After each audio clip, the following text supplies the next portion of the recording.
You might have heard before, but it'll make my point for me. A young lady brought her fiancé home to meet her parents, and after a nice dinner together, the father asked the young man to go into the study with him for a talk. And he said, "Young man," he said, "what are your plans?" He said, "I am a Torah scholar." "Oh, so you study the Old Testament all day long. That's admirable. But how are you going to pay for a house for my daughter to live in?" "I will study. God will provide." Well, I can understand that, but how are you going to buy her an engagement ring even? One that she deserves. "I will concentrate on my studies, and God will provide." With children, how are you going to provide for children and support them? "Don't worry, sir, God will provide." So it went on, questions and answers of the same vein. And afterward, the mother and the father were aside together, and she asked him, "How did it go?" He said, "Well, he has no job and no plans, but the good news is he thinks I'm God."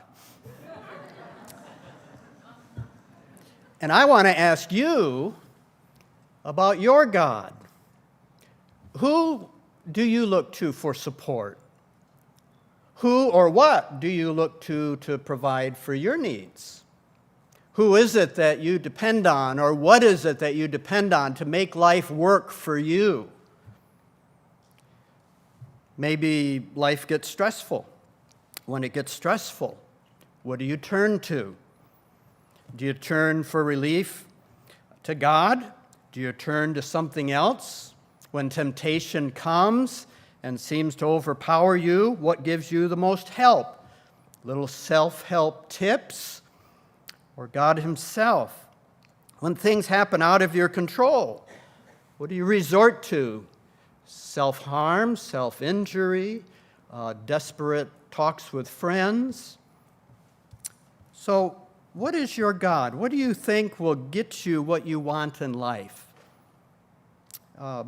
Perhaps you're hoping for a better self-image, carefully crafted in the weight room or in the fashion department of the store. Maybe you are hiding behind good grades and multiple acts of Christian service so that people will see you a certain way and nobody looks too close to see those things you don't want anyone to see. Do you fear things? Do you fear tomorrow or today? Is there a Reinhardt test today? What do you worry about? Does it scare you to put your life solely in God's hands, to do anything He wants with it? What if He wants me to have 8 kids or be celibate? What if He chooses for you something that's not in your plans? Have you come to that place where you've made the decision that whatever God chooses for me, whatever God brings into my life for trial, for shaping me, is okay with me? Do you believe in God? Do you trust Him? I want to take you to Luke chapter 7, where there's a story of a man whose faith was so amazing that even Jesus was impressed. And I want to learn from this man. What was it about his faith, his trust in God, that allowed him to have a faith that made even Jesus take notice? And in Luke chapter 7, we'll read together the first 10 verses for our story today. It says, "Now when He, Jesus, had ended all His sayings in the audience of the people, He entered into Capernaum. And a certain centurion's servant, who was dear unto him, was sick and ready to die. And when he heard of Jesus, he sent unto him the elders of the Jews, beseeching him that he would come and heal his servant. And when they came to Jesus, they besought him instantly, saying that he was worthy for whom he should do this, for he loveth our nation, and he hath built us a synagogue. Then Jesus went with them. And when he was now not far from the house, the centurion sent friends to him, saying unto him, Lord, trouble not thyself, for I am not worthy that thou shouldest enter under my roof. Wherefore neither thought I myself worthy to come unto thee, but say in a word, and my servant shall be healed. For I also am a man set under authority, having under me soldiers. And I say unto one, Go, and he goeth, and to another, Come, and he cometh. And I say to my servant, Do this, and he doeth it. And when Jesus heard these things, he marveled at him, and turned him about, and said unto the people that followed him, I say unto you, I have not found so great faith, no, not in Israel. And they that were sent, returning to the house, found the servant whole that had been sick.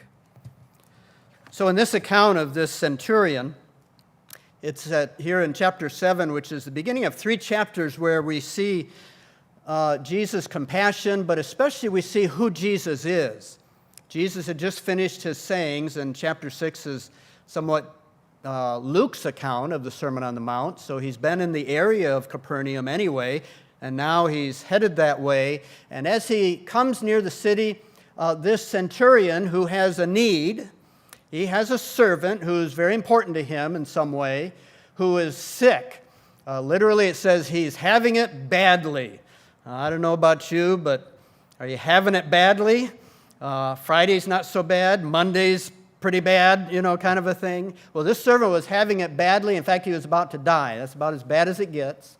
And the centurion heard of Jesus coming, must have known about him, and he sent a delegation to Jesus to ask him if he would come and heal his servant. And this delegation is a special group. They were the elders of the Jews. And so they're sort of an official delegation sent on his behalf. Already we see this man's very sensitive to the situation. Jesus is a Jew. He's a Gentile. He's a centurion, a military man. Probably not a Roman. But he's a Gentile. He's associated with Herod Antipas's guard. The Romans really didn't place their troops up in Galilee till about a decade after the resurrection. But he's still a military man up there and has some wealth. He built a synagogue. Not unusual for a military officer to have extra wealth. A lot of ways they could get extra money when you were a military leader. And their pay wasn't too bad. Typically 50 to 100 times what the soldiers under him got. So he pretty much made as much money as all his soldiers put together. So he had resources. But he apparently was a man sensitive to God and to spiritual things. And he was sensitive to Jesus as a Jew and as a rabbi. And so he didn't go meet him as a Gentile. He knew it'd be better to send some Jewish men to plead his case for him. So that's what he did. They apparently did a good job, because as they played him up and said, you ought to help this man, it tells us in verse 6 that Jesus went with them. A very key phrase that I'm going to come back to. It's sort of right in the middle of the story, and it divides our story. But Jesus makes the decision, I'll go help this man. And so he starts going with them, and the story is going to shift now. We kind of know what to expect. Jesus is going to go heal this guy. That's what we expect. There's no suspense. It's going to happen. Even in Luke's gospel, for his new readers, already Jesus has been a healer. And as chapter 4, he's already been healing, both an individual man and then a multitude of people. Chapter 5, we have a man with leprosy and another man with palsy. In chapter 6, we have same thing. We have another healing and then a group of healings. And so we've already seen him heal. So we know the end of the story. But there's a twist. And the twist is going to be some dialogue that takes place that causes Jesus to say about this man has faith like I've not seen in this whole country. And that makes me want to stop and look at this story and say, what was it about this man's faith that would cause Jesus to say that? I want to learn something here. I want to see what made his faith so strong so that maybe I can have that kind of faith. And so we look at this, and of course, Jesus wasn't one to throw that kind of commendation around easily. when he spoke about faith, almost inevitably he was going to criticize it. He was going to be critical of it. It's not great enough. Where is your faith? Even again in the book of Luke, in the next chapter, chapter 8, when he calms the storm for his disciples, he says to them, "Where's your faith?" In chapter 9, when the disciples couldn't cast out a demon, he says to them, "O faithless and perverse generation." In chapter 12, when God talks about to the people who worry about how they're going to be clothed, he says to them, "O ye of little faith." And in chapter 24 even, walking on the road to Emmaus with those two disciples after the resurrection, as they don't recognize him, he walks along with them, and then he says to them, "O fools and slow of heart to believe all that the prophets have spoken." So Jesus was typically critical of people's faith. It's not enough. But here, to a Gentile, it says he's amazed. And he says, "I haven't found so much faith like this in all of Israel." Sometimes some of you have had a coach, and the coach is rather stern, pushy, hard to please, always trying to get the best out of you. So most of the time, he's critical. Most of the time, he's pushing you, saying, "It's not good enough. It's not good enough. You got to do better. You got to do better." Can you relate? Well, it's when that man, that coach, praises you, wow, that hits home. And here we have Jesus, who is usually critical of faith, praising this man, letting us know, I think there's something we can learn from him. And so faith is going to be the key issue of life in this story. It's not a story about healing a man almost dead. It's a story about faith of a Gentile man that was so impressive, even Jesus took notice. And let's see what it tells us about it. 3 things I want you to notice this morning. The first thing is that this man sees himself for who he is. You remember when the delegation went to Jesus, they played him up. They said, "This man is worthy." But listen now, as this centurion hears that Jesus is almost to the house, and he sends another group, a second group of friends. This time they're called friends. He sends them to Jesus to stop him and to say to Jesus, "Don't trouble yourself. I am not worthy that you should come under my roof. I don't consider myself worthy that I should come to you." Now, that's a different message from what those other Jews were saying about him. They commended him. But the man talking about himself had a different message. "Jesus, please, I am not worthy." And he says it twice. The first time, that first word, Luke uses 2 different words here. The first one has this sense of, I am not substantial. I am not sufficient. I do not have a large quantity, is usually what the word has the idea of. Basically, he's saying, "Jesus, I am small. I am a small man." We like to think of ourselves as significant, important, big. But this man recognized who he really was. Now, this is routine, isn't it? I mean, this isn't new news, this humility issue. But understand, it had to be here in this man's faith. If it was absent, Jesus would not have commended his faith. So as routine as it is to hear about humility, understand it had to be there, and he had it. Whether he had it at the beginning or not, we know that by the time Jesus got close to his house, his message was, "Jesus, I'm a small man. I'm nothing. I am not worthy." And he saw himself for who he was. The second thing I want you to see is he sees Jesus for who he is. And who he thinks Jesus is bound up in that little phrase he gives us when he says, "But say in a word, and my servant shall be healed." Jesus, I'm small. I'm a small man. I'm insufficient. I can't even take care of my own needs. But you can just speak a word, and my servant, who is on the point of death, will be all better. That's who you are. You are great. You are significant. He recognized that Jesus was unique in being able to do this. Now, what's interesting to me is I think that this man had a transformational moment in his life within the last hour. In fact, within probably the last few minutes. Because I don't know how long it took for Jesus to make the decision to turn down his road. Jesus was already at Capernaum when he sent his delegation.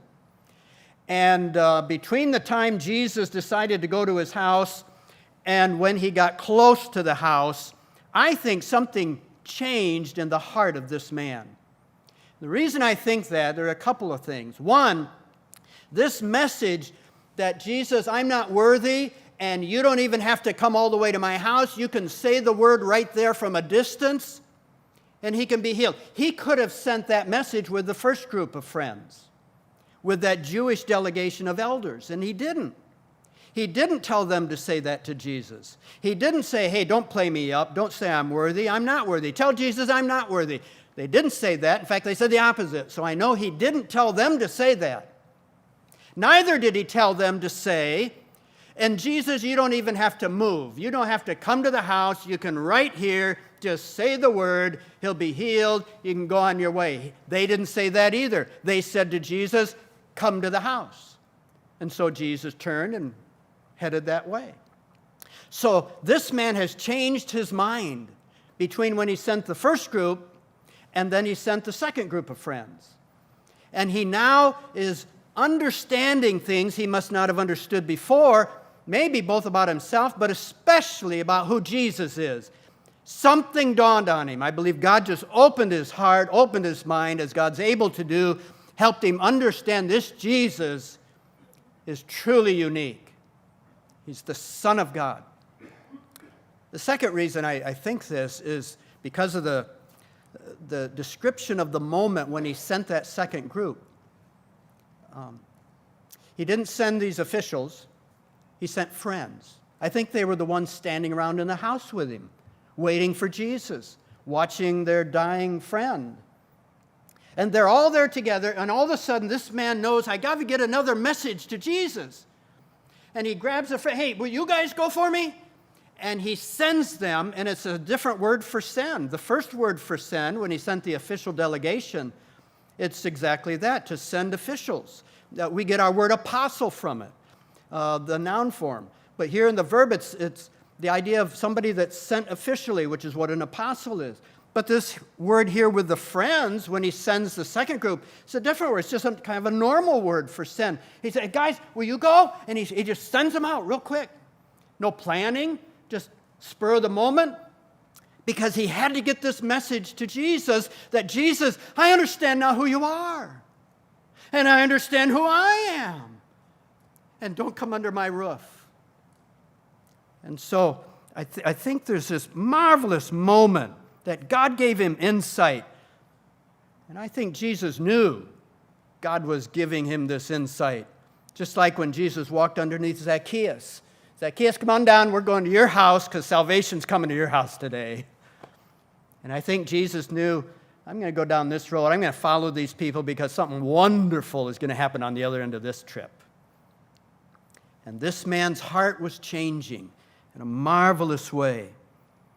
And he believed that Jesus had the power to speak, and it was done. He took Jesus and he placed him above this sickness that this man had, which tells me something. It tells me how quickly God brought this man to a place of great faith. I don't think he had that earlier in the day. And it also then tells me that he can bring me to a place of great faith, and it doesn't have to take a whole lifetime. Great faith doesn't take a lifetime because great faith isn't about me being great in my faith. It's about my faith being in a great God. And He's always been a great God. And so great faith is focused on Him and recognizes Him. And in the moment it recognizes God as great as He is, it's great faith. That's encouraging. And how quickly God brought this man to that place. And then he was healed, which is exciting in that as that man said to Jesus, just say the word. Right where you're at, just say the word from a distance, and he's healed. I like that because Luke is recording this gospel for future generations, and he knows that his readers, even probably his first readers of this gospel, of course, their problems, their troubles, their needs were at a time when Jesus wasn't walking the earth anymore. He wasn't physically there. Everything Jesus would do for any of Luke's readers, Jesus would do from a distance, unseen, invisible. He wasn't there. And so this story that Jesus didn't need to be physically in front of you where you could see him for him to help you was going to be very important for his early readers and for you. But thirdly, not only does this man see himself for who he is, and not only does he see Jesus for who Jesus is, but thirdly, he also sees that Jesus is sovereign over his problem. You see, there are a lot of times in life we cerebrally know God's great, He can do anything, but I'm living in a way that shows I don't think He can handle my problem. And so instead of the resources God gives us, we turn to so many other things. We're all guilty of it. And why do we do that? We don't have great faith. Simple as that. When we have faith like this man, great faith, we're going to give our problem to God. We're going to use His resources. We're going to let Him invade our lives and handle this issue, you see. Sometimes God uses outside resources, but they are all done within the parameters of somebody by faith yielding themselves completely to God. And so this man believed that God was sovereign over his problem and that Jesus was sovereign over his problem. What was his problem? A dying friend, dying servant. And he said, Jesus, just say the word, I know you're sovereign over that problem. And then in verse 8, we get the explanation of this man's great faith. And this is the key for us today. To understand the mind of this man and how he could say this. Because what he is going to say is, nothing is exempt from your authority. Nothing. Especially my problem. Notice verse 8. Jesus, you can just say a word and my problem will be taken care of because I also am a man under authority. And I have under me soldiers. And I say unto one, go, and he goes, another come, and he comes, and to my servant do this, and he doeth it. Period. That's it. That's all the description we get of this man's faith, but it was enough for Jesus to say, that's great faith. I like what I heard. What did this man say? He basically said this. I understand authority structure. Here's me. I was placed here by people over me. I am under authority. And I do what they tell me to do. And I have people under me. And you know what? They do what I tell them to do. No exceptions, okay? We'll just take that for granted, though we know there were. There really are no exceptions without terrible discipline in that structure. Generals, and then we have the centurions, and then we have the soldiers. And this man says, I understand that. And you, Jesus, are up here. You're over everything. And you exercise power effortlessly. Just say the word, and my servant's problem will go away. Power flowing through God's authority structure. I tease my wife. I understand power from little things. My wife, we tease her about the power in her finger. Because there was a time we were driving along, going through an intersection, and there was a car coming that was supposed to stop and wasn't stopping. And all of a sudden, remember, just out of reflex, she went like this. And that car screeched to a halt. Now, probably that man was moving his foot to the brake long before my wife's finger came up. He recognized what he was about to do and altered it. But, you know, we all in our family, we have the legend. My wife can stop a 3,000-pound car with a finger. And she did. Because it's not a matter of size or quantity, is it? Or resources. It's a matter of authority. It's a matter of power. And this man said, Jesus, I know who you are. You are here. Everything else is below you, and I know how it works. You decide. And what you say happens. It's a beautiful thing to see. We have images of it in the scriptures. Now and then there's these, in fact, 1 Kings 19, I love this one. The Assyrian army, 185,000 are surrounding Jerusalem. Remember this story with Hezekiah? And they're all scared of the Assyrian army, and Rabshakeh's outside, and he's saying terrible things about their city and their God, and sends them a letter, and Hezekiah lays the letter out before God in the temple and says, look how they're blaspheming you. And Isaiah the prophet was in town, and he sends message back to Hezekiah, says, Hezekiah, God heard your prayer, and he's going to take care of this problem. Don't worry about the army out there. And then Isaiah actually sent a prophecy to the Assyrians. And to the Assyrians, the beginning of the prophecy went something like this, where he says, this is the word that the Lord has spoken concerning the king of Assyria. The virgin, the daughter of Zion, hath despised thee, and laughed thee to scorn. The daughter of Jerusalem hath shaken her head at thee. And the image is this. That big army out there surrounding Jerusalem. Jerusalem, God is going to open the doors of Jerusalem. He's going to send a little Jewish girl out. And that little Jewish girl is going to walk up to the Assyrian army. She's going to go, na, na, na, na, na. And then God's going to destroy them. And that's exactly what he did. Next night, remember that night? 185,000, whoop. One little Jewish girl. Na, na, na, na, na, na. Why? Because it's not a matter of size or quantity or weapons or resource. It's a matter of authority, power. And God sits up here and he decides. And God sits up here in your life.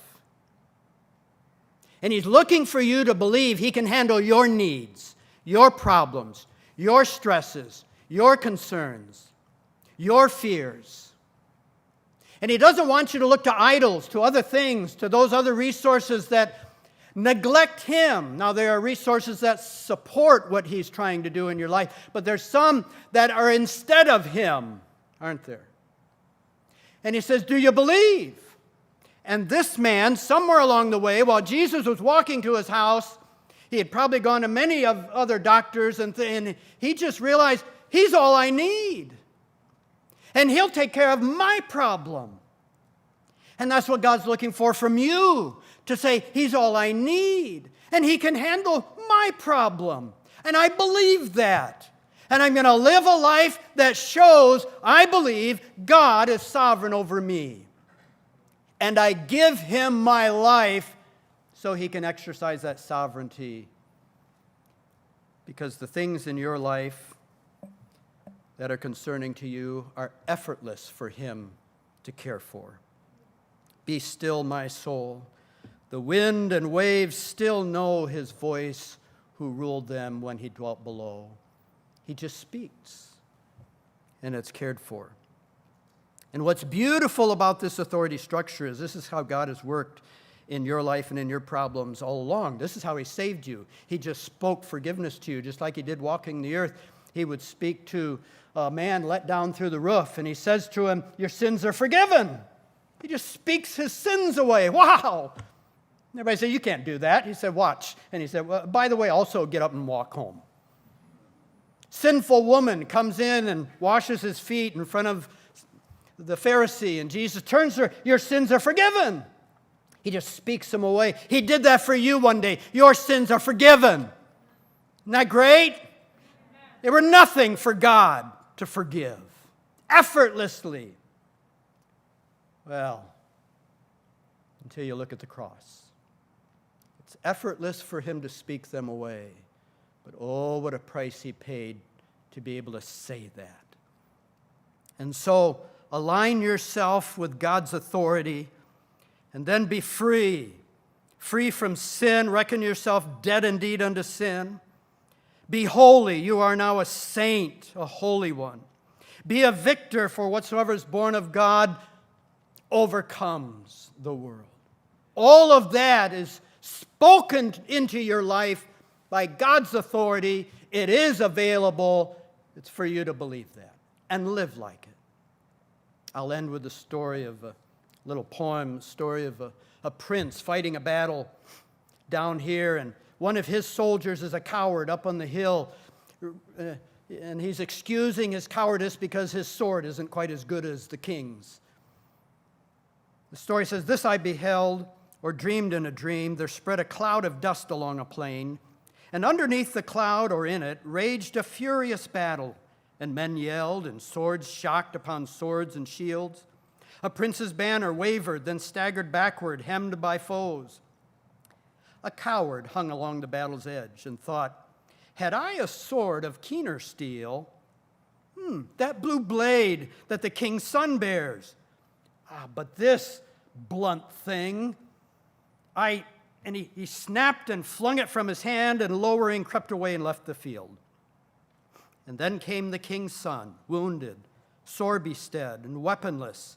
And he saw the broken sword, hilt buried in the dry and trodden sand, and ran and snatched it, and with battle shout lifted afresh, he hewed his enemy down and saved a great cause that heroic day. What was the difference between those two men? Something inside. What's the difference between the defeated Christians out here and the victorious ones?